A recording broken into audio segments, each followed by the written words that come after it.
7 days a week. I don't know, and there's nobody there to answer the questions. I don't want to bring, I don't want to say. Yeah, it's kind of one of those. Okay.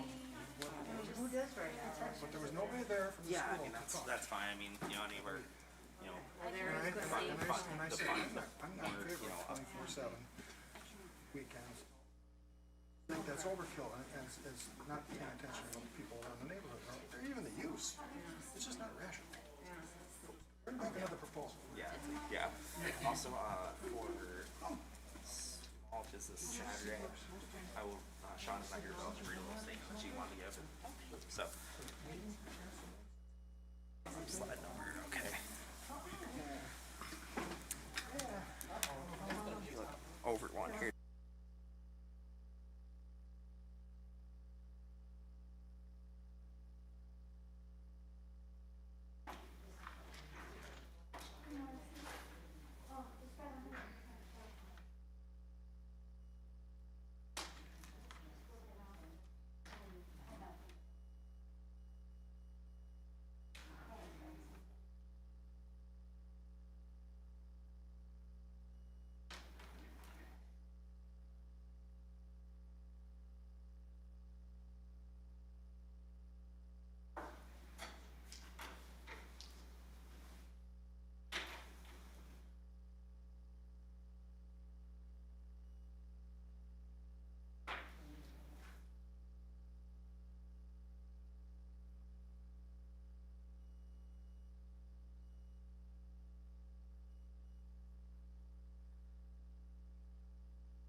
Get a roll call, please.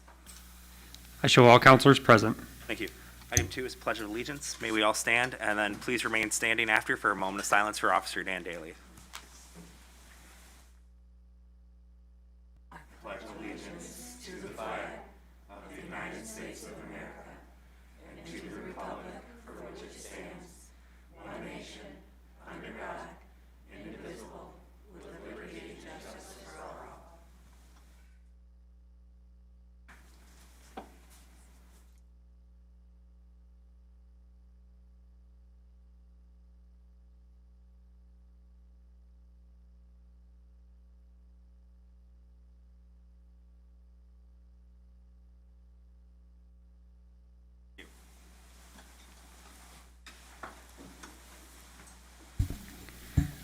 Item 3 is special orders of the day and announcements. Item 3A, First Responder of the Year Awards. I believe we have Representative Spreitzer and Loudenbeck here to present this award today.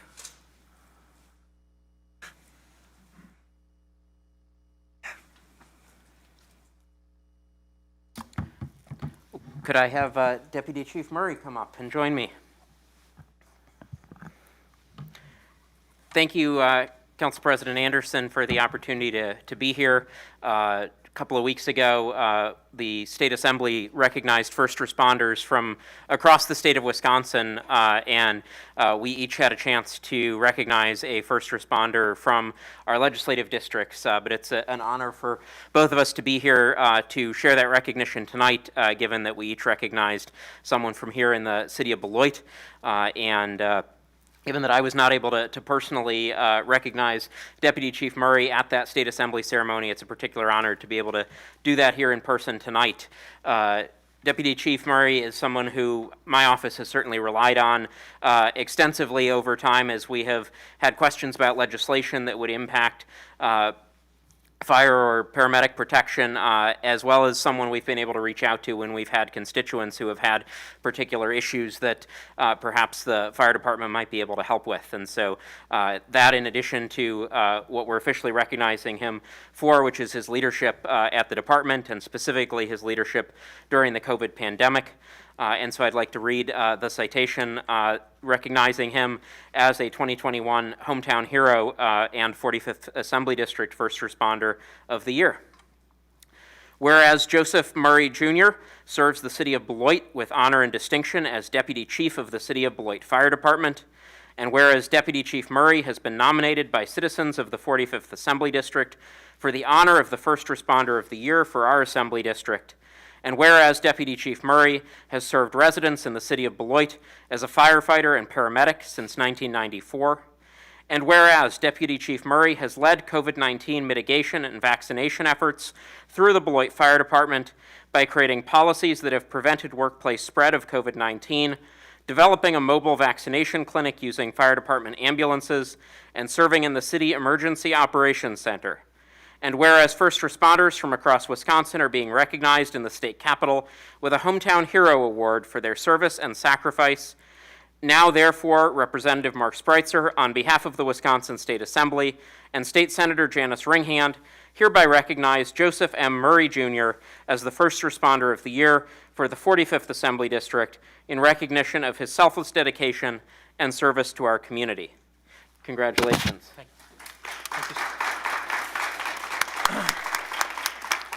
I want to say thanks to Chief Pease for the nomination and support from the city manager and all the staff that we've got to work with doing the vaccine clinics and all the community testing. It's been a great effort, a team effort, and I also want to congratulate Phil Ferreira, who's our other department paramedic that was nominated and got First Responder of the Year for one of the other districts. So thank you very much.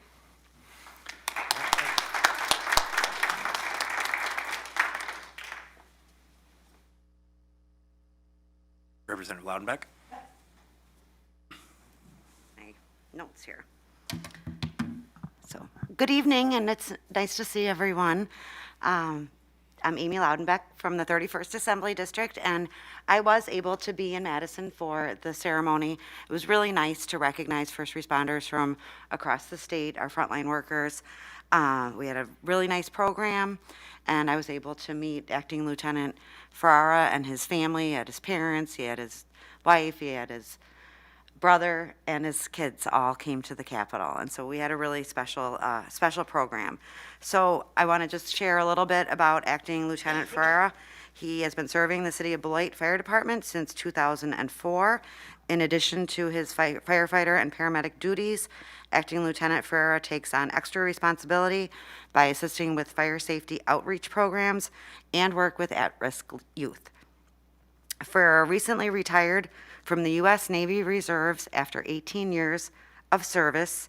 Last year, he was called up for active duty to help with the federal response to COVID-19 outbreaks in New York and spent several months working there in a COVID unit. I extend a heartfelt thank you to Acting Lieutenant Ferrara and all first responders for the work they do to keep our communities safe. So, congratulations. Would you like to say something? Thank you, Amy, for the kind words and for the flag that you gave me in Madison. Again, congratulations to Chief Murray. Thank you, Mark. It's been a long year, and I think all of us at the fire department have pulled together and done everything that we had to do with COVID and with everything else that we have to do on a daily basis. And the ceremony at the Capitol was fantastic. I appreciate it. My family really appreciated it. And thank you all for the recognition for today. Thank you.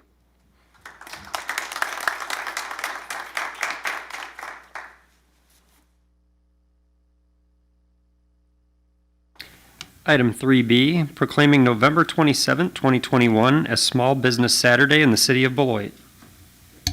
Vice President Keys will read the proclamation, and then I will read some words from Sean Alameen because she could not be here tonight.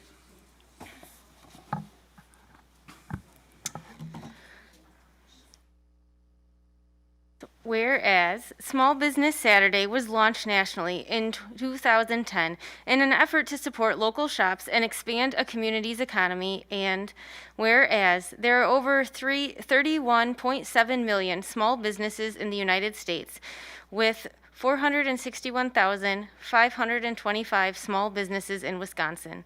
And whereas small businesses and independent retailers are the backbone of our nation, creating jobs for 1.3 million employees in Wisconsin, boosting our local economy, preserving neighborhoods, and giving back to the community. And whereas Small Business Saturday promotion will take place on November 27th, 2021, the Saturday after Thanksgiving, to encourage consumers to bring more holiday shopping to small businesses. And whereas various participating businesses will have sales, specials, treats, and more to create a festive atmosphere. And whereas Small Business Saturday will stimulate local economic growth and strengthen our small business community. Now, therefore, the City Council President of the City of Beloit does hereby proclaim Saturday, November 27th, 2021 as Small Business Saturday in the City of Beloit, recognizing the tremendous contributions of small businesses to the economic sustainability of our community and encouraging consumers to shop small business in Beloit all year long to find unique gifts, dine locally, support, and to get to know our friends and neighbors who operate small businesses. Presented this 15th day of November, 2021, City Council of the City of Beloit, Council President Clinton Anderson. So I'll read a couple words from Shauna Alameen. Like I said, she couldn't be here, so this is what she wrote. Thank you on behalf of the Downtown Beloit Association and our 170 small businesses. We greatly appreciate this recognition and hope that people continue to shop small this holiday season.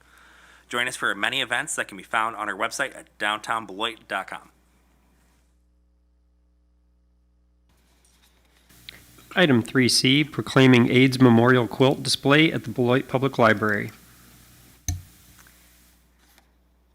Whereas 2021 marks 40 years since the first case of human immunodeficiency virus infection and acquired immunodeficiency syndrome, HIV or AIDS, was first reported in the United States. And whereas during a 4-decade span, more than 700,000 lives were lost in this country to HIV and AIDS, which still has no cure. And whereas today HIV is on the rise, particularly among young people in communities of color and in the southern states, with more than 1.1 million people living with the virus. And whereas the National AIDS Memorial Quilt shares powerful stories of activism, love, healing, hope, and remembrance to connect the story of HIV and AIDS to the important issues impacting our nation today. And whereas the traveling display of panels of the AIDS Memorial Quilt are used to raise awareness about the story of AIDS, along with prevention, treatments, and resources available within the community. And whereas Beloit Public Library and libraries around the world have long been places of diversity, acceptance, exploration, and education. And whereas Beloit Public Library serves all citizens regardless of race, age, ethnicity, creed, ability, sexual orientation, gender identity, or socioeconomic status. Now, therefore, be it proclaimed that the Beloit Public Library at 605 Eclipse Boulevard will proudly display 6 panels of the AIDS Memorial Quilt in the Riverside Room, each with a connection to Wisconsin, from November 30th through December 7th, 2021. The Beloit City Councilors encourage residents to take the time to visit and view the panels, as well as attend award-winning author Ann Bossum's presentation, Pandemics, The Fight Against AIDS in America, at 6 p.m. on Wednesday, December 1st, 2021, in the Riverside Room at the Beloit Public Library. Presented this 15th day of November, 2021, signed Clinton Anderson, City Council President. Thank you. Yep. And I believe we have a representative here to accept the proclamation.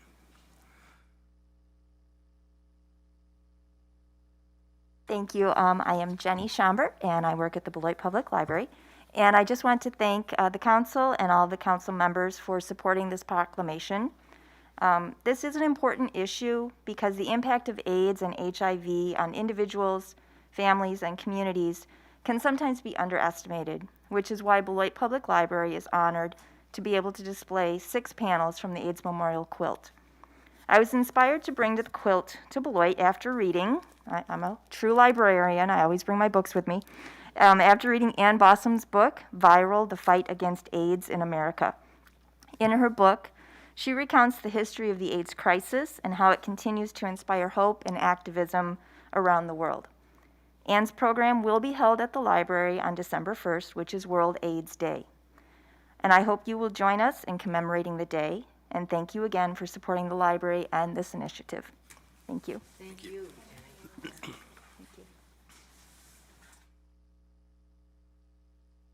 Item 3D, proclaiming November 22nd through November 27th as Black Business Week in the city of Beloit.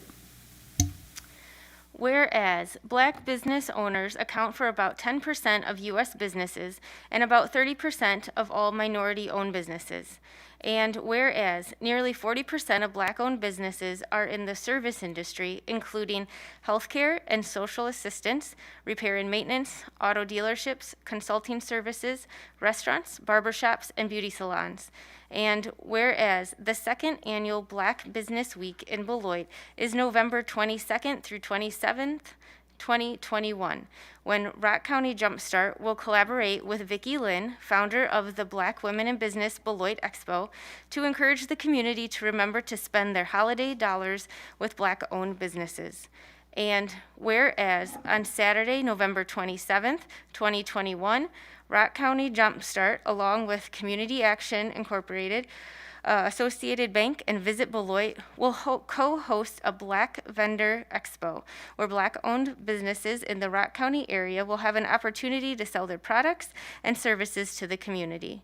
And whereas on that day, the Black Business Week Vendor Expo will be held at Community Action 20 Eclipse Center, Beloit, from 12 noon to 6 p.m. And whereas there will be special focus and emphasis on Black-owned businesses in the city of Beloit and recognize their many contributions to society, and whereas during the expo, family-friendly entertainment will be provided, Santa will make an appearance, and a holiday food drive will take place. And whereas the city of Beloit is committed to inclusion of all people as a core value. Now, therefore, the City Council President of the City of Beloit does hereby proclaim November 22nd through 27th, 2021 as Black Business Week in the City of Beloit, encouraging all residents to recognize and support the Black-owned businesses in the greater Beloit community in effort to close the racial wealth gap in Wisconsin. Presented this 15th day of November 2021, City Council of the City of Beloit. Signed, Clinton Anderson, President. We have Sherry Pounds here to accept the proclamation tonight.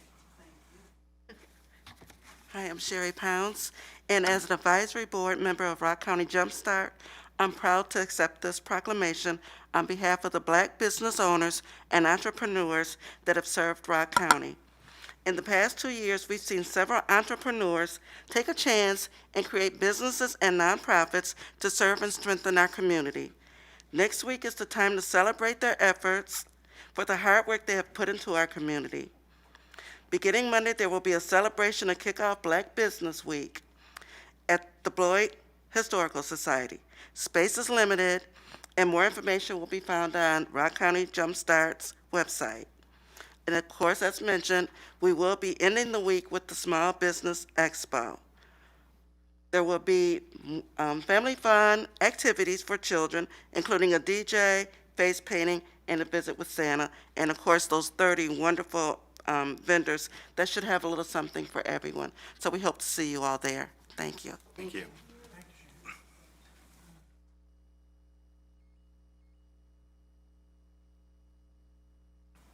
Can I add something? Yes, real quick. President Anderson, I just want to say to Ms. Pounds, thanks for coming tonight, and just want to give a recognition. She's serving on one of our city committees. So thank you for all the work you do. Item 4 is public hearings. Item 4A, consideration of ordinance number 3728, amending the zoning district map from R1B, Single Family Residential District, to C2, Neighborhood Commercial District for the property located at 1112 Garfield Avenue. This is first reading. Community Development Director Julie Christensen. On September 20th of this year, the City Council approved a comprehensive plan amendment to change the future land use classification from single-family residential urban to neighborhood commercial for this property. And this That request, along with this rezoning, was related to the proposed redevelopment of the applicant's mobile convenience store located at 1407 Liberty Avenue. This project involves the replacement of the existing store with a larger 3,650 square foot convenience store with an improved parking layout. The gas pumps and canopy will not be altered. Included in your packet was an existing site plan which shows you the existing conditions. And actually, currently, that store encroaches upon that lot already. And then there's a proposed site plan which shows the new building with parking in the front, which would face Liberty and Madison, and then the canopies will stay in the same location. Retail stores are not allowed in the R1B district, and a portion of the proposed store and the required 30-foot setback with landscape buffer on the subject property. If approved, the house and the garage would be demolished in advance of the redevelopment project.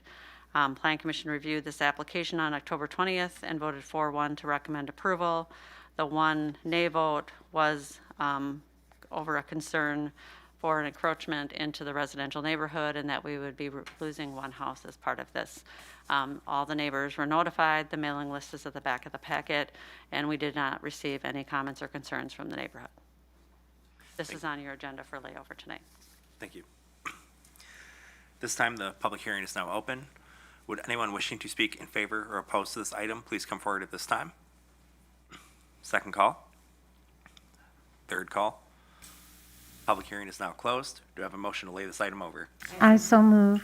Motion by Blakely, second by Forbeck. Any discussion?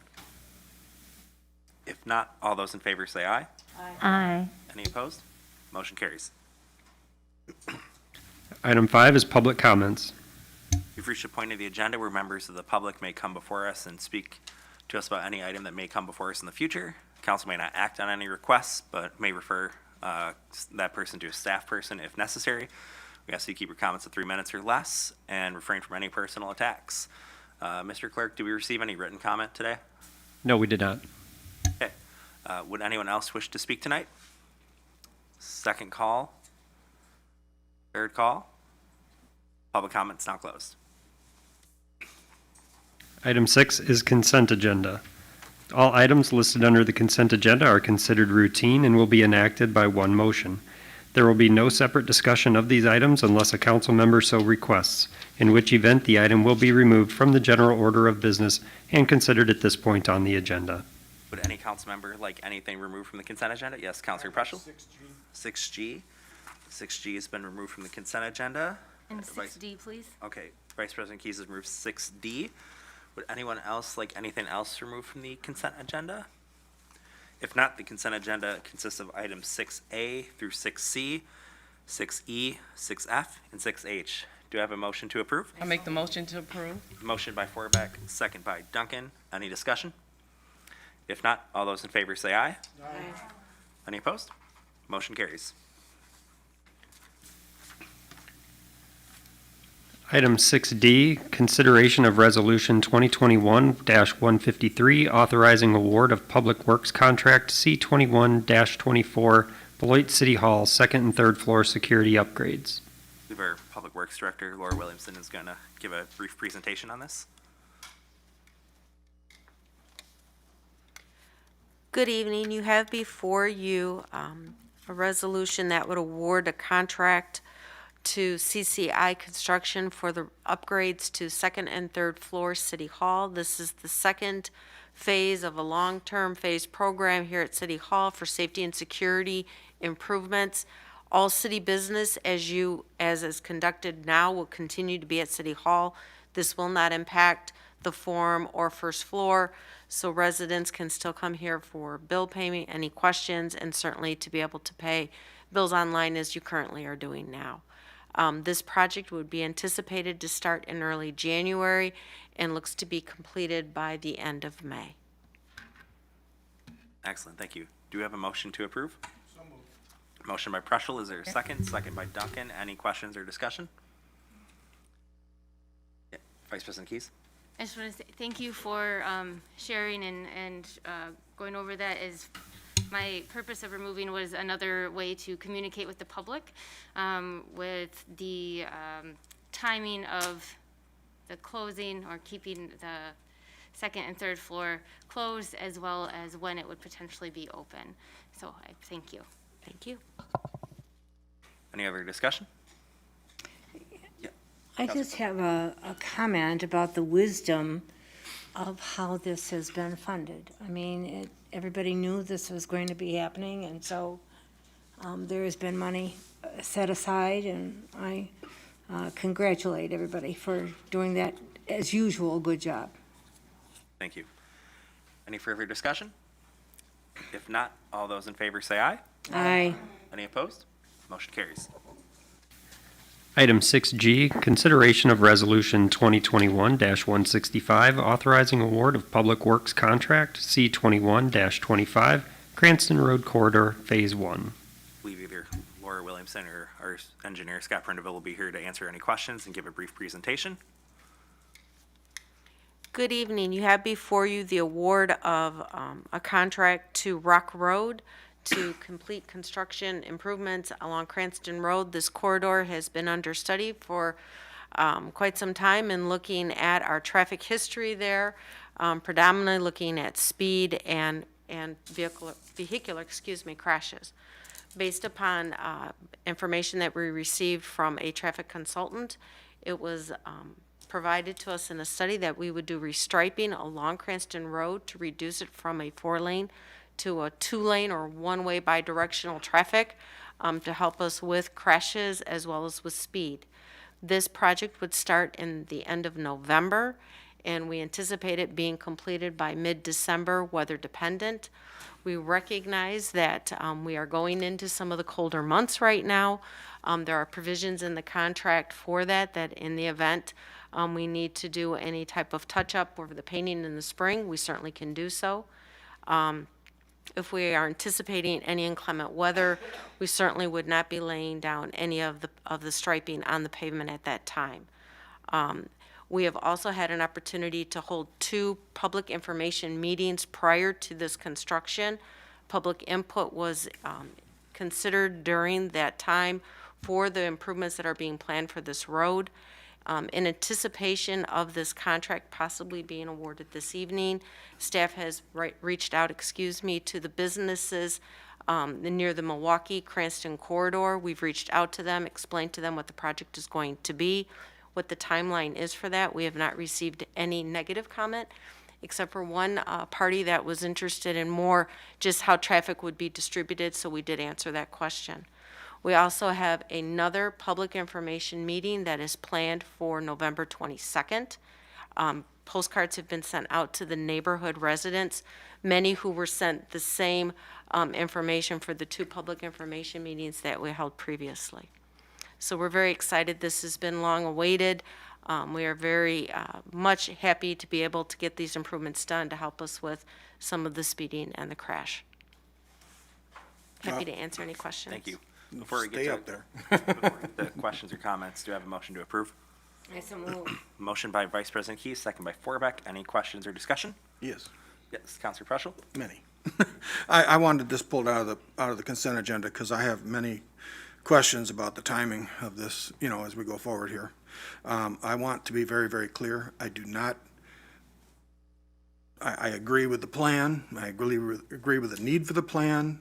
The residents spoke up loud and clear, fix the speed and fix the accidents. And the police department's presentation, I wish more than 20 or 30 people heard it because it was a really convincing, illuminating presentation about the problems on this particular corridor in Beloit. And by the way, I really like Henry Avenue. It looks great. It drives great. Awesome, awesome job. However, it is the 2nd week of November. We've already had some snow. We're going to get more. And I have real concerns. And I'll go down the list here, and you can answer them when I'm done. Okay, it's very close to snow. You mentioned you'll make adjustments for it, but I wonder about the ability of people to adapt to this change at this time of year. It's not a good time because you've had bad driving conditions and you've got a 4:30 p.m. darkness falls on a major traffic corridor to our only shopping center area in town. And granted, it isn't much, but it's the only one we got, and that's the road people are gonna use to get there. So I have concerns about all of that falling at this time of year, and I realize we could put it off till the spring. I don't have a problem with that, and if we can put the contract out there, I don't care about any of that. I just have real concerns. My intuition tells me that this is not the time to do it. And it's not that it's a bad idea, it's not that we don't need to do it, and we need to do it as soon as possible. And if we could have done it 2 weeks ago, it would have been great. But I just don't think now is the time to move forward with this project. And I'm not going to vote against it, but I'm going to advise staff and everybody involved to consider waiting until daylight savings time returns. That's my only concern, and I think it's valid. Thank you. You can answer if you'd like. Well, I know you have plans for pieces to be done now and pieces to be done later and stuff like that, but my basic point is just wait till later, okay. I leave it. That's certainly up to the council to decide. Staff is recommending at this point that we would suggest moving forward with the contract. We certainly can appreciate, Councilor Preschel, your concerns, and we thank you for bringing those forward. And as a part of that, we've even discussed internally adding the advanced warning signs that flash so that people know in advance, that the motoring public would have advanced warning that there is a change in the traffic pattern. And we have made provisions that we've discussed that in the event of inclement weather, we certainly would not be doing the striping at that period of time. The contractor is going to be working and keeping the road open during the construction. It is a striping operation. There is some minimal concrete work that needs to be occurring closer to the Cranston-Show Pier intersection, but the predominant amount of work is striping. Yeah. And I wonder about the durability of applying striping in this kind of weather with these kind of conditions, and the ability of people to see it. And it's only the S curve really that this is being affected predominantly with the striping. And we certainly can understand your concerns. And with that, with this being new, fresh striping on the road, it's actually going to have more higher illumination because of it being new. It's going to pop. Just But like we would everything. always encourage the public that anytime there's a construction going on, obviously, please slow down during a construction project. And we do know there will be some traffic patterns that will be modified, but we believe that over time, that's actually going to help to aid in some of the situations that are occurring in Cranston right now during inclement weather. So we're hopeful that it will continue to help to slow traffic down, slow down speed, and help to reduce the amount of traffic accidents we're having. So the shopping season really isn't the traffic volume's not going to change that much. Correct. We're hoping that it will actually distribute the traffic a little bit more evenly to take it off of some of those pressure points. In addition, The actual act of closing the road to stripe it, to do what you need to do on that, it's not going to disrupt. no, we're going to keep traffic open during the striping project. And staff did reach out to the commercial businesses in the area and explain to them the timeline and what was going to be happening. And we did invite them all to the public information meeting that's being held on November 22nd. Okay. City Manager Luther, and then I believe Councilor Duncan, you want to say something after? Yeah, I was just gonna if I can, City Manager Luther, I was just gonna say, weather permitting, we are shooting for being completed with this project by the end of December, depending, weather Mid-December. permitted. Mhm. Yeah. Mid-December. So my question is, will we, and I know the answer to this, but just for the public's information, will people be notified as to any issues or something during the project? Usually, I know there is usually something that Sarah Locke usually posts to just keep updates and residents notified. Correct, we will do that. Thank you. So there is a public information meeting that is anticipated on November 22nd, should this be approved this evening. I was asked for my professional recommendation on whether to move this project forward yet this year with the current bid or to wait until spring. Given the public's response, the last two informational meetings that we held, and the strong data supporting the security needs for these improvements, it was my opinion that we should move forward now, and if at all possible, have these improvements made prior to the end of the year. Certainly, it is the council's choice. If you wish to deny this bid, we would rebid in the spring and have construction begin next year. So that is an option that is before you. You could turn down this bid if you were, and we could start again next year. However, it does remain my professional recommendation that we have a bidder that is qualified, capable of completing this work before the end of this calendar year, barring some disastrous weather that we all hope does not come our way. And that said, we do have an opportunity to do it now. Just in response quickly to some of the concerns, which I can completely understand and want to make sure that the public is well informed about, we would not be moving forward with painting or with the construction if the temperatures were such that we were not able to cure or have proper adhesion. It is possible to do work in the winter. We have to make sure that it is scheduled during temperatures that are conducive to that type of work. So it is certainly a policy decision to postpone should the council choose to do so. We believe that we can continue this project forward. Because it was delayed last year, I was attempting to avoid any additional delays if at all possible. Thank you. Councilor Levy, and then I'll go to Councilor Forbeck. Just to follow up with the city manager about delaying it, not saying that's the route that I would recommend that we go, but would we have to start over if you delay it? Let's say if we delay it and say we go ahead with the bid, but just say the start date would change, would you still have to go out to bid, or would that be something that you could? I'm not encouraging us to do that, but it's just I a don't question. believe that the time frame, I would have to look back at the details, and perhaps someone in the room has that at their fingertips, but typically we do not have prices that are held for that length of time. And I strongly believe the likelihood is that we would need to rebid the entire project. Given supply and demand and workforce issues, we cannot guarantee that we will receive a bidder if we do go out in the future. Right. In fact, we were moderately concerned about receiving any bids this time around. So, No, yeah, I was just curious. So, the other question that I know we said we're having another meeting on the 22nd, and people were notified. Were individuals on Bootmaker, both sides of Bootmaker, notified? Because that's okay. Because I mean, I like it. I'm hearing what we're saying. We had a couple of public hearings before, a couple of meetings before, and the residents are saying this is what something needs to be done. I think when this was first introduced, I had a few questions and just, I'm trying to feel comfortable with it. I get it. We need to do something there. But I get nervous when we're taking 4 lanes and putting them down to 2 in that area. I guess I'm trying to understand how is that going to prevent accidents. I know, are we sure that that's going to slow down the speeding? I know we can't guarantee anything, but it just seems as though I'm wrestling with how is that going to benefit that area by slowing it all down.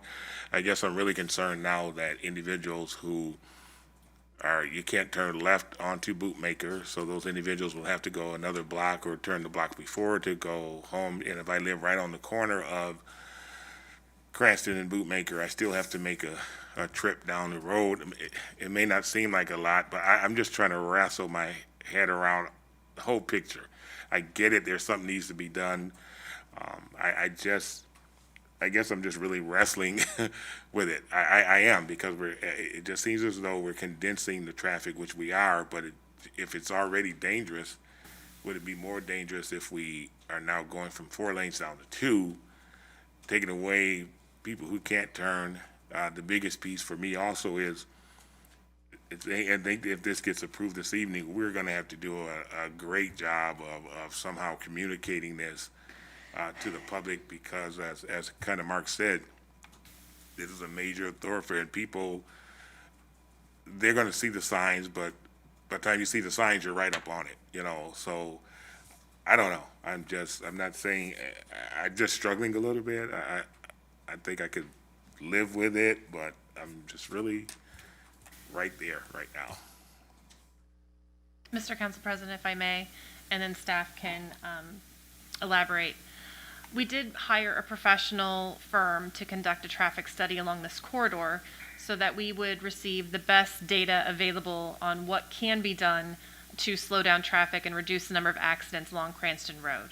So this project, because it's taken a number of years, I think it's valuable to look back at where we started and how we've progressed over time. So we did solicit that professional study. We did receive a number of recommendations from that firm, and that is what precipitated the initial meetings with the public that were held. 2 of those meetings were held. We then moved forward into the implementation phase to look at the most cost-effective yet most impactful design elements that could be implemented in order to reduce those number of traffics and to slow down the traffic speeds. There is a common misperception that in order to reduce speeds, we can simply lower the speed limit. And what we have found through a lot of academic studies is that, in fact, that does not result in reduced speeds, but you have to change the atmosphere and the environment within which those drivers are going about their business. And one of the most effective ways to do that is to create what is known as a road diet, or to narrow those widths. There's a lot of interesting research that I know enough to be dangerous about in regard to drivers' behaviors. And on those wider stretches of street that feel more like a highway, people are more prone to drive at higher speeds. So the intention of this project is to use a cost-effective method to artificially shrink the size of the roadway to reduce those speeds, and to eliminate, to the extent possible, left-hand turns that are at locations other than signalized intersections. We appreciate the fact that this will create some inconvenience for some of the neighbors. We also know from law enforcement activities, and I can say this as being someone who frequents the area, is that some of your most frequent perpetrators are individuals who drive there most regularly. And so we have to make sure that we're all taking responsibility for our behaviors in those areas in addition.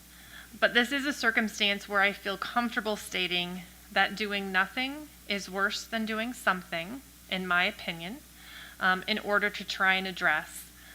We do have an opportunity to measure whether the changes that are implemented have the desired impact, and if we are not seeing a reduction in speeds in partnership with the police department, or if we are not seeing a reduction in accidents, we can revisit these tools to see what else might be appropriate along this corridor. So I think that hopefully it is helpful to look in the past as to what got us here to this point, and it has been a bit of a journey and has taken longer than anticipated, largely due to issues of slowdown related to COVID-19 last year, for which I apologize, we were unable to move this project forward prior to this date. Okay. Hopefully that provides some explanation or some frame of reference for your consideration. No, it does, and I appreciate that.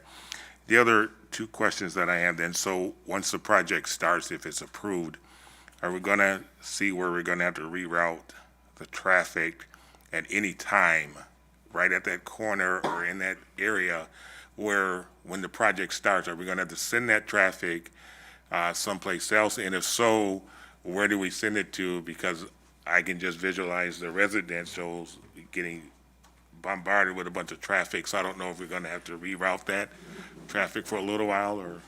Traffic won't need to be rerouted. Okay, It's largely just striping improvements. okay, They'll set cones out to keep people off the striping when they just laid it. okay, It only takes about an hour to be completely dry to where vehicles can drive over it. okay.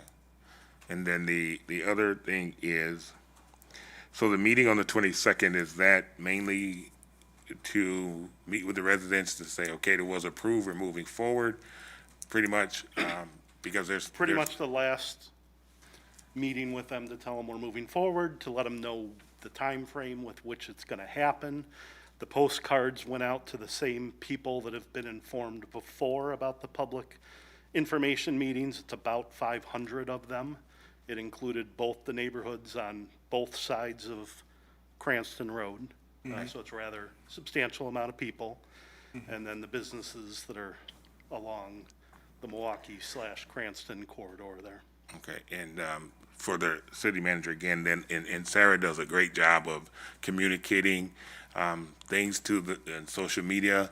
I just think that once this is approved and we meet with the residents, and I appreciate everybody answering my questions, but once we make those initial things, that if we could get something, even if we gotta say, here's what's going to happen, and put this plan out there so people can see it and understand it even before we get started, I think that'd be huge, because I just don't want, especially as Mark said, this time of year, people who, maybe lack of a better term, don't really pay attention, and all of a sudden they go out there and we got this surprise. So I think if we can just communicate the heck out of this, even after the 22nd. So thank you, everyone. Yeah. No, I'm sorry. Nancy has something. Well, I just want to say, as a counselor who lives there, I live this every day.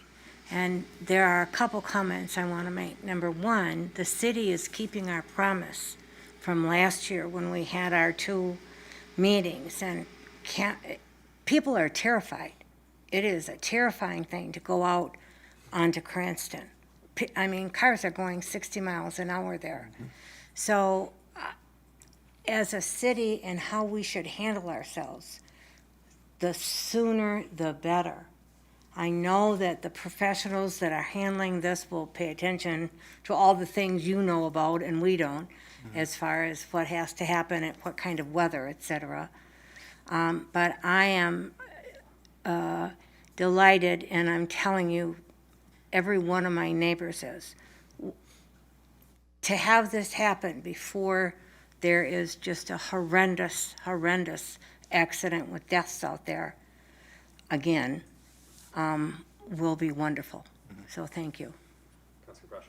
I just wanted to make it clear that I have nothing against the plan or anything. I'm not second guessing the experts. My only concern has always been that the timing, that we finally got it here and it's ready to go, and it's like, oh crap, why wasn't this 2 weeks ago? But but apparently you guys are convinced that technically you can pull this off, that you can get the striping down, it's gonna be visible, that we're not gonna have we're not gonna have a snow event or salt the streets the very day we put the striping down, which doesn't sound like a good combination to me, and I mentioned that last week. So, I mean, hopefully you've got the technical answers and that's covered, and Nancy has just filled in the gap there, that do something soon, do it now, do it yesterday, please, which is understandable. You know, it's the Grand Prix out there and has been since the day they opened that road. What was that, 25, 30 years ago? So it's time to do something. I just hope we don't have any problems, that, you know, I hope we've got those bases covered. So, thank you. Counselor Duncan? I was just saying, I would have to support this, but I would just hope that our residents and the public are notified throughout this process. Thank you. Oh, yeah, and get me some pictures to share. Thank you. Any further discussion? If not, all those in favor say aye. Aye. Any opposed? Motion carries. Item 7 is licenses. There are none. Item 8 is ordinances. Item 8A, consideration of ordinance number 3730, establishing no parking regulations along Turnberry Court. Public Works Director Williamson, or that's the opposite, city engineer will be presenting this.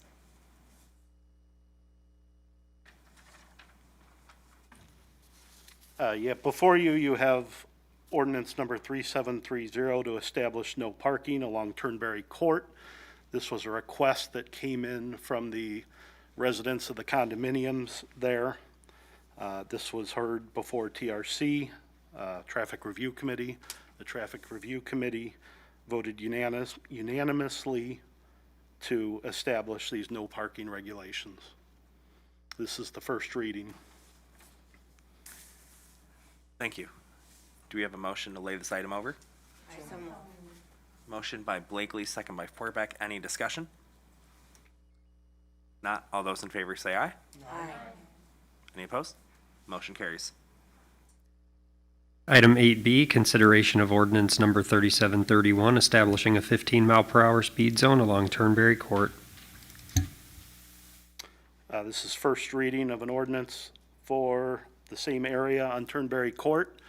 The condominium owners again requested this time to have a 15-mile-an-hour speed zone on that court.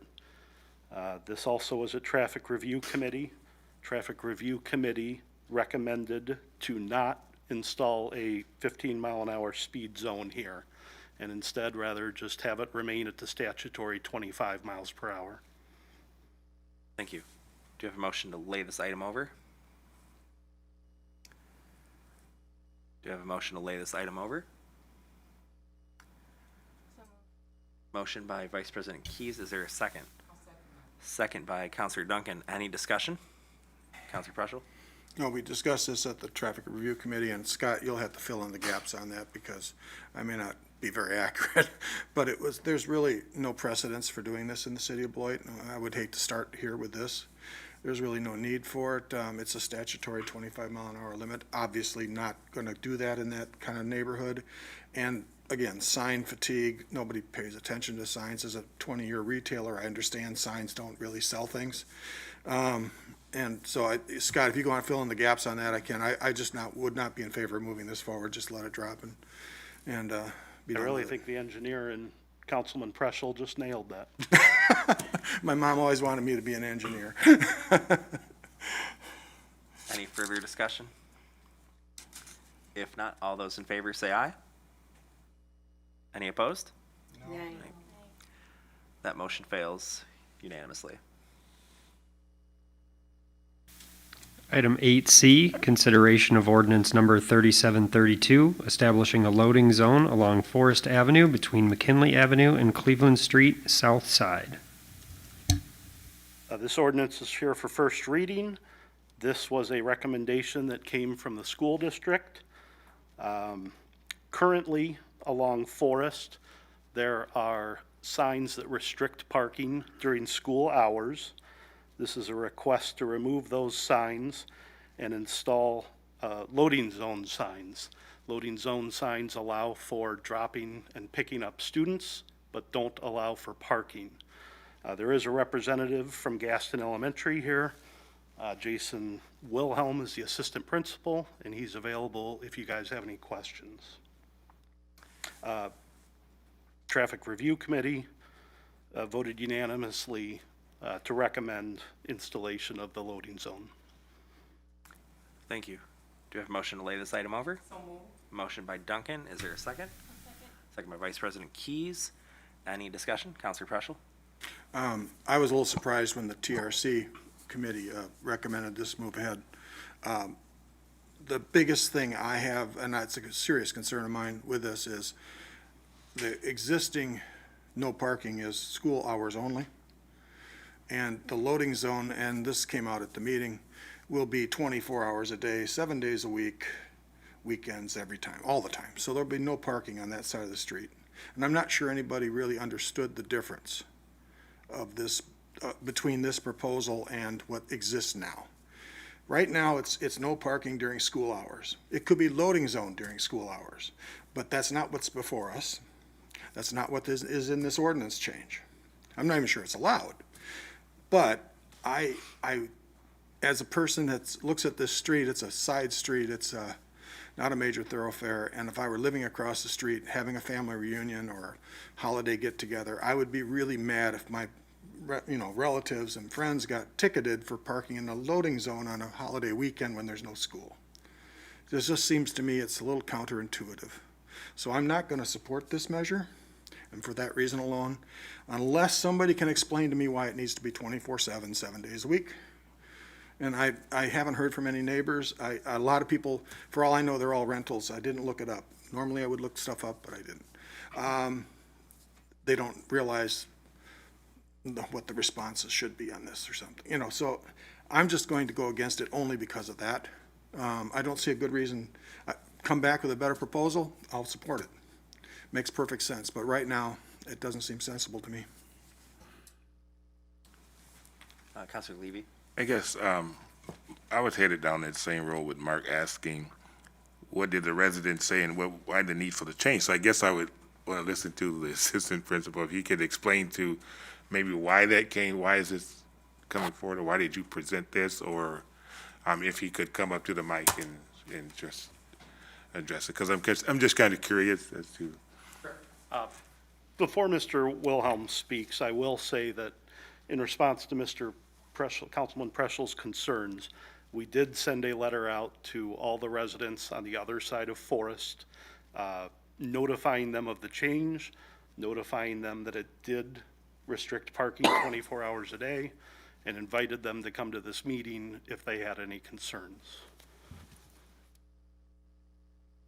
So this came to light for us. We had some parking patrol people addressing parents during our pickup time, and telling them they could not be there because it said no parking, even though they were in their vehicles. So then we were looking to not anger our parents in the building, and looking for a solution. We talked to our security advisor. We talked with some people that we were directed to at the city, and they suggested that we go with a loading zone so that we can have parents pick up their students in a loading zone fashion versus a no parking, where then we were at odds with parking, and I'm not sure where that came from because we did not initiate those complaints. But we went out for departure one night and our parents were being addressed in a very negative manner by parking patrol. So that's where this came from. We are hoping, we want everybody to load on the Forest Avenue side of the school so we don't have kids crossing. Our oldest kids in the building are 9 years old. We don't let them go across the street by themselves. This allows that for student safety, is our perspective. So, and I'm just trying to understand, so bear with me. So people were parking in this area after school hours and they were being, or during school hours when they were being? They were waiting in their cars to pick up their kids. So during school hours, so maybe up till 4 or so. Yeah. Well, just like the last 15 minutes of the day. Okay. And when we walked outside, the parking patrol people were kind of yelling at our parents, telling them that they couldn't park there. So you had a no parking enforcement action? Correct. Okay. But they weren't really parking because they were in their vehicles waiting for their kids. So that's how it all precipitated. In an area where they couldn't park? Yes. Okay. So I kind of get that piece, so I guess then, to the other pieces, so No if it's stopping, standing, or parking, yeah. It's a no stopping, standing, or parking, yeah. right, so that's why they couldn't be there waiting for their kids to come out. Yep, so we're looking to change the signage to allow us to have departure where we can do it safely and quickly for our families, in the safest manner Right, so possible. I guess kind of to Mark's point, could we not have then designated it for a certain time frame during school hours? You could, instead of no stopping, standing, can we say? During school hours. Can we say loading zone during school hours? Because now, and I just want to make sure I'm clear, so if I'm not, help me out here. Because what I'm understanding is if we make it a loading zone, no parking, loading zone, then that goes to Mark's point that nobody can park there at all, anytime.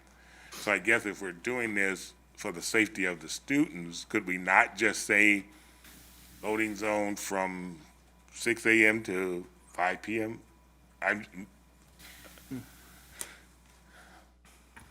Yes, the current no parking, standing, or stopping signs are from 7:30 to 4:30. I believe you can put up no loading sign, or I'm sorry, loading zone signs with a specific time limit on them, similar to the signs that are there currently. Yeah, can we do that? Because I think that would be the sensible thing to do, and as long as it's allowed, as long as it's a legal thing to do, I guess. That's out of my purview. So I guess I would yield to either the city manager or city attorney. I just need some direction here, because I think to solve the problem, what I'm hearing is from the school is you just want people to be able to sit there and wait for their kids during school hours. You don't care about the nights and the weekends. So what that means, I think city attorney. Okay, Right. They could just do I think the during city school attorney hours. wants to, Mr. President, I think the city attorney wants to say something. I'm back in the corner here, so. May I make a suggestion that we, if it were the counselor's inclination to lay the matter over, we can maybe address something in a substitute amendment that perhaps would address that time issue, and then bring that clean ordinance with that in mind for you to review. Mr. President, I'm okay with that if that's, Yeah, and I'm seeing a lot of head nodding. City manager, if you had something, then we'll go to Counselor Forback real quick. Well, I was just going to mention, this is the first that I have heard of concerns about enforcement in this area. Certainly, it is common. My personal experience at one of our area elementary schools is that there are some no parking areas, and there is also a loading zone that helps to assist with that queuing of parents who are picking up their children. We do need to be cognizant of whether there are currently or could possibly in the future be after-school programming. So we need to make sure those hours are conducive to allowing that entire time. But we would be happy to bring back, as the city attorney indicated, an amendment for your consideration that takes those hours into consideration. Thank you. Counselor Forback. I just want to say, Vice Principal, that we totally trust the school to know what you need. So we are totally for that. We're just going to try to see if we can solve everyone's issues at once. So, okay. Yeah, I was wondering, I'm sorry, I'll go back to you. Beth, Beth, I guess, maybe Scott, is maybe a loading zone during school hours or events. Is that a legal thing you can say? Then you don't have to put hard date times on it or something, you know what I mean? Right, we can take a look at what our options are and then work through them. I've covered the after-school stuff and the weekend stuff that might happen or something. I think we understand the concerns, and let us regroup and Okay. see what we can find for language that would be appropriate to address those needs. Is it still appropriate then to lay it over under the rules? Yes, you could lay it over, because we have a 3-week bonus week this time, so we have ample time to get this reviewed and get it back to you for a second reading on December 6th. Excellent. Vice President Keys.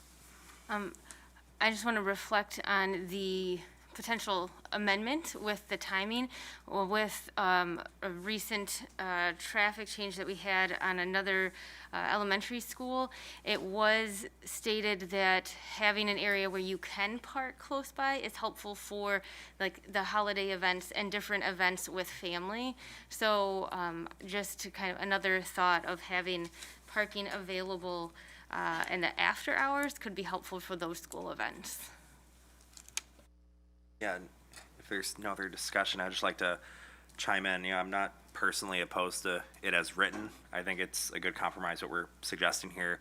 I think it's just, we need to make sure we're communicating with the school, because one thing we're forgetting is summer school, right? That is something, so if we just say during school days, you know, people might think that's ending in June, so we want to make sure we're cognizant of that too. And, you know, I appreciate the comment you made about other events, Counselor Preschel, but I think that could get really confusing too for people, because if I see somebody parked there, am I going to just assume there's an event, or is somebody just going to pull in there during that time? So I think it's going to have to be pretty clear cut as to what is allowed as a loading zone and when. So we have to be pretty specific, I believe. This is a similar problem we had to McNeil recently, that you alluded to, or Councilor Keys alluded to. And you can see that the benefit of that, because the parking is taking place, and they're using it for those events, those soccer games and stuff that are happening at McNeil. And again, this is a similar situation. I'm just not sure that this proposal as presented is the correct solution that satisfies. It seems to be a little short-sighted, that's all. And But we've already changed it. well, we're hopefully changing it, yeah.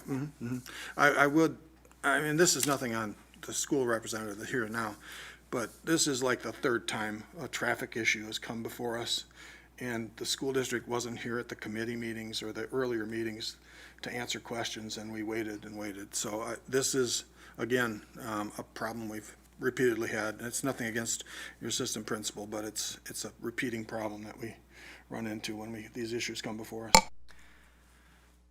Well, if there's no other discussion, seeing none, All those in favor of laying this item over, say aye. Aye. Any opposed? Motion carries. Item 8D, consideration of ordinance number 3733, establishing a pedestrian crosswalk on Hubie Parkway.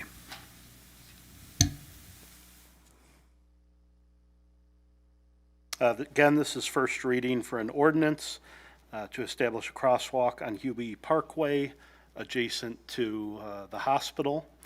This is a procedural move to update the city's index of special locations. This was heard by Traffic Review Committee and recommended unanimously for approval. Thank you. Do we have a motion to lay this item over? I so move. Motion by Forbeck, second by Levy. Counselor Preschel, you have something to? I was just gonna suggest we suspend the rules and move forward with this. Basically establishing what's already established, a legal framework for it. So City Attorney, please correct me. I believe that both Forbeck and Levy, yep, they had to remove their motions. Yep, okay. So Counselor Levy removed his. Counselor Forbeck, will you remove your motion as well? Okay, well, thank you. Counselor Preschel would like to make a motion. I'd like to make a motion, we suspend the rules. Okay, there's been a motion to suspend the rules. Is there a second? Second by Levy. Any discussion? Not. All those in favor say aye. Aye. Any opposed? That motion carries. Now on to the merits. Do we have a motion to approve? So moved. Motion by Preschel, second by Levy. Any discussion? I just wanted to point out that this, or maybe Beth could, or Scott could explain, these both this one and the following one here, the pedestrian crosswalks, are basically cleaning up and adding them to our list of enforceable locations, basically. That is correct. The index of special locations is just a big list of various traffic control items throughout the city that need to be there to be legally enforceable. Excellent. So if there's no other discussion, do we have a motion? Well, actually, we have a motion. All those in favor say aye. Aye. Any opposed? Motion carries. Item 8E, consideration of ordinance number 3734, establishing a pedestrian crosswalk on Wayetta Drive.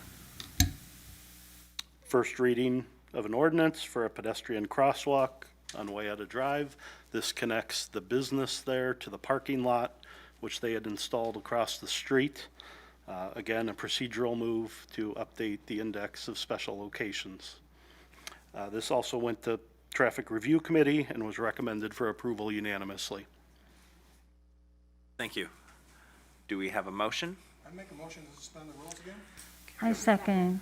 Okay, we have a motion to suspend the rules by Preschel. We'll say a second from Blakely. Any discussion? Not. All those in favor say aye. Aye.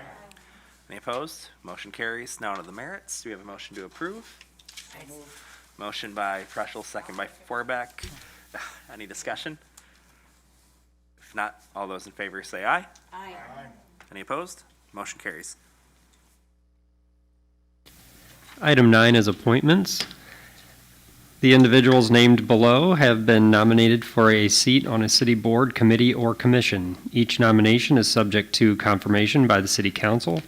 Approval of appointments will be accomplished by one motion unless a council member requests to take up a nomination separately, in which event the nomination will be removed from the general order of business and considered at this point on the agenda.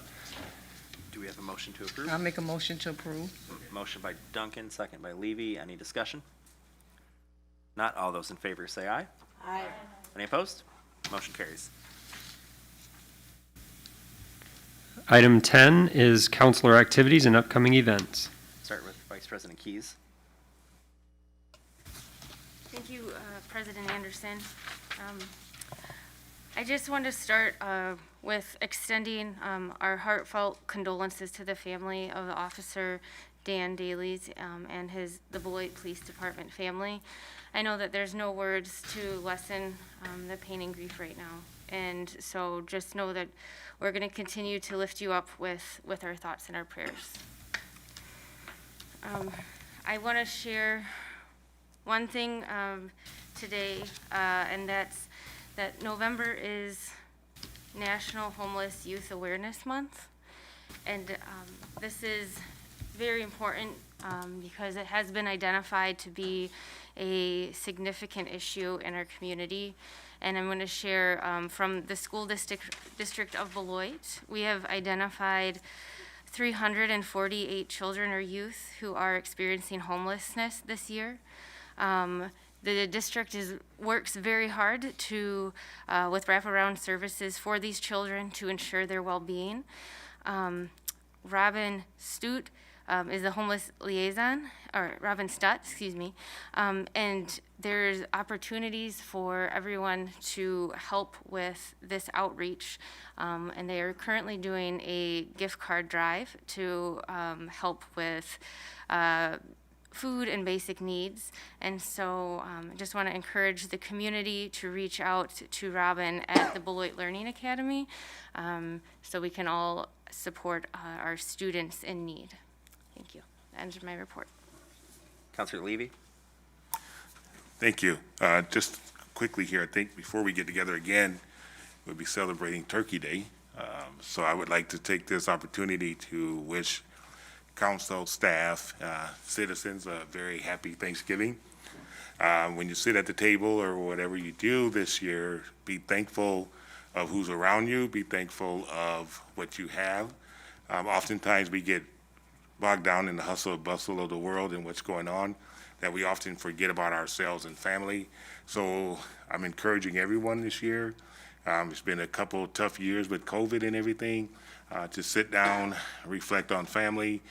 There's a lot that's happening to people's families. You know, we've lost people, but just be thankful of surroundings and then being here. Make the best of your life that you possibly can make, and just be thankful for family and friends, because I always say in the simple things, like even the house that you live in, it may not be the perfect house, but as Vice President Keys just said, there's a lot of homeless people out there that wish they had what we had. So be thankful for whatever it is you have. So I wanted to say that. The second thing is kind of go along with that. About a week or so ago, we know there was a lot of issues going on with one of the schools, and with the hatred that people were coming to Beloit, the protests and whatever. I can speak for Kevin alone. That's something that, as a council person or as a citizen of Beloit, that I am proud to say that I will not tolerate hatred in this city, because this is a great city. All cities have challenges. We work hard. We've come a long way, and I think the message was sent. Thanks to the police, staff, and anybody who's involved in shutting all of that down or curtailing it to where it did not get out of hand. But we need to let the people know, and I will go on record or notice to let them know that as long as I'm sitting behind here, behind this dais or this microphone, hatred will not be tolerated here in Beloit of any kind. Because the only way that we're going to survive, the only way that we're going to make Beloit a better place, and not only Beloit, but the world a better place, is we got to appreciate people's differences. We all have difference of opinions, but we got to appreciate that, but there's no room for hate. We will not tolerate that here in the city, and I just wanted to let that be known. And I think that's the message that Beloit has been sending down through the years, that you can think what you want to about our city, you can publicize it on the front pages of papers, but we can't always believe what we read. We got to come here and live it and breathe it. And as a counselor, as a resident, a lifelong resident here, I, for one, will not tolerate it, but I will respect our people's differences and difference of opinions, and we can agree to disagree on things. But we have no time and no place for any kind of hatred or anything like that in this city. Thank you. Thank you. Counselor Blakely? Amen. Thank you. I sat in on the Greentown Conference last Friday, and that was about governmental agencies in our area and other organizations cooperating with one another for the purpose of creating greater sustainability, looking out for our futures in this world. I especially wanted to thank Vice President Keys, who was instrumental in bringing out a Beloit contingent to attend, including Lori Luther, Laura Williamson, Sandra Locke, and other people. I was watching virtually, so I'm not sure all of the Beloiters who were there, but it was very worthwhile. One of the speakers quoted Marion Wright Edelman, who is the founder of the Children's Defense Fund. Ms. Edelman said, "Service for others is the rent we pay for living." That was really the major theme of that conference. Ms. Edelman at another time said, "Understand and be confident that each of us can make a difference by caring and acting in small as well as big ways." Thank you. Thank you. Counselor Duncan? Thank you, President Anderson. In light of the tragic passing of Officer Dan Daly, I will hold my comments for the next council meeting and offer my deepest heartfelt sympathy and prayers for Officer Daly's family and friends. This ends my report. Thank you. Counselor Preschel? I have no report. Thank you. Counselor Forbeck? I do want to report on the latest Equal Opportunities Commission meeting that was held last week. And I wanted to say that we have some young new volunteers on the board that are serious and enthusiastic and smart, caring, and so I've been just a council rep on the EOC for 2 years, and I think that we're going to be having an active commission, and I'm delighted with that, and I'm just happy to be there as a witness for the council at the EOC meetings. And I did have an opportunity to attend the winter market inside, and again, events just take a long time to plan and make sure that they are presented correctly. And another kind of area of excellence in Beloit is that we can now have a farmer's market in the wintertime. I think that we really need to say kudos to the Downtown Beloit Association for this expansion of our farmer's market. So thank you. Thank you. And I'll keep my remarks a little shorter too because of the passing of Officer Dan Daly. I just really would like to say is, as Thanksgiving's coming around, let's be thankful. Just like Counselor Levy said, we don't know how many Thanksgivings we have with everybody, and I think it's really important that we cherish those. And with that, let's get vaccinated so we can be safe, so we can continue to have those safe family gatherings, because we want to get back to normal. We want to make sure everybody is safe. And with that, item 11, City Manager presentation. I believe City Manager Luther would like to say something. Thank you. While President Anderson and the council led a moment of silence at the beginning of the meeting honoring Dan Daly, I want to take this opportunity under the city manager's report to briefly speak publicly on behalf of our organization and our community at large. Officer Daly worked for the city of Beloit for nearly 25 years. He was a dedicated member of the Beloit Police Department and served as a field training officer with the extraordinary responsibility of training our newest officers. He will be missed not only by his friends in the police department, but his friends and coworkers across multiple departments here in the city.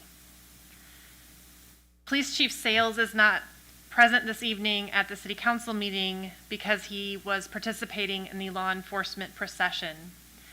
But he stated earlier today, our love and condolences go out to Dan's wife and children and all those whom he served. We respectfully ask for your support of his family during this very difficult time, and thank him for his service to the city of Beloit. Thank you. Item 12 is reports from boards and city officers. Item 12A, consideration of resolution 2021-145, approving a phosphorus water quality trading agreement between the city of Beloit and Lakeshore Farms 2 LLC. Bill Frisbee's here to present. Good evening. Earlier this year, the City Council approved an intergovernmental agreement with the Rock County Land Conservation Department. With that agreement, the Land Conservation Department is helping us identify properties in the Rock River Basin where we can have the landowners install agricultural practices to reduce phosphorus from running off into our waterways. the city is funding the installation of those practices, and we can receive credits for the phosphorus removed, going against our permit for discharge of phosphorus from the wastewater treatment plant. We have some new limits that went into place earlier this year, lower limits for phosphorus, and we did an analysis to determine the best method for compliance, and water quality trading was significantly lower than upgrades at the treatment plant. To ensure phosphorus compliance at the plant, we would have had to done installation of effluent filters at a cost of about $6.5 million. Doing these water quality trading, our cost is going to be about $75,000 a year. So this first agreement you have tonight is with Lakeshore Farms 2. They will be installing some grassed waterways and a conservation easement. It will remove about 550 pounds of phosphorus annually, and the payment under the agreement would be $9,685.44 a year. Thank you. Do we have a motion to approve? I do. Motion by Forbeck, second by Levy. Any discussion? I had a question. Yes, Councilor Preschel. Is our expected, our future upgrades to the wastewater treatment plant going to address phosphorus issues significantly? We will be installing additional places within the treatment plant where we can inject ferric chloride, which is a way of precipitating out the soluble phosphorus. I was going to say, there's some way to get the phosphorus out of the. So it will help effluent. settle it out within the clarifiers. Right, okay. So that is a planned improvement coming down the road. And I expect our future, higher standards expected in the future all the time on that. Phosphorus is a pretty The new pretty limits potent. are kind of what's expected for the foreseeable future. Okay, and then our planned upgrades for the treatment plant will help address some of these needs for this. Correct. The lower cost option of doing some ferric addition. Okay, I just think it's really important we get the phosphorus out of our rivers and streams, but, so, okay. Vice President Keys? Just a clarification question.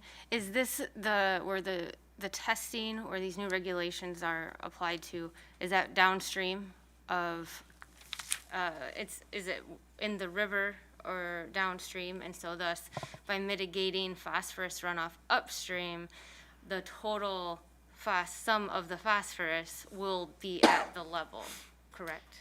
That's Correct. So of the new this is all part of the Rock River total maximum daily load, which assigns a discharge limit to each wastewater treatment plant. Each municipality that has a MS4, which is a municipal separate storm sewer system permit, and then there's some level of phosphorus and sediment that is applied to agricultural land, and then just to background nature. And so it's all done through modeling, and then so we were given our allocation of 1 milligram per liter, and then a certain number of pounds per day, and this would, if we were to go over our pounds per day, would be our buffers to still be in compliance. But any trades have to be upstream of the discharge of our wastewater treatment plant. Oh, the trades have to be upstream. All trades have to be upstream, so you're seeing the benefit before it would pass where your compliance point is. And so we're at the tail end of the basin, so we can trade with anybody in the Rock River Basin within Wisconsin. Andy? Yep. Well, I love this. I mean, it seems to me that the news that I watch from Madison is that perhaps at some point, the city of Madison can be doing something, working with individuals, not maybe farms, because of their horrible issues, Correct. right? Yeah, the Madison Metropolitan Sewerage, they are doing adaptive management, so they are working directly with all the landowners, everybody upstream of them within the Yahara Basin, and they won't meet their permit until the water bodies meet the permit limit. Well, I learned a lot from this, but congratulations, good for us. Any further discussion?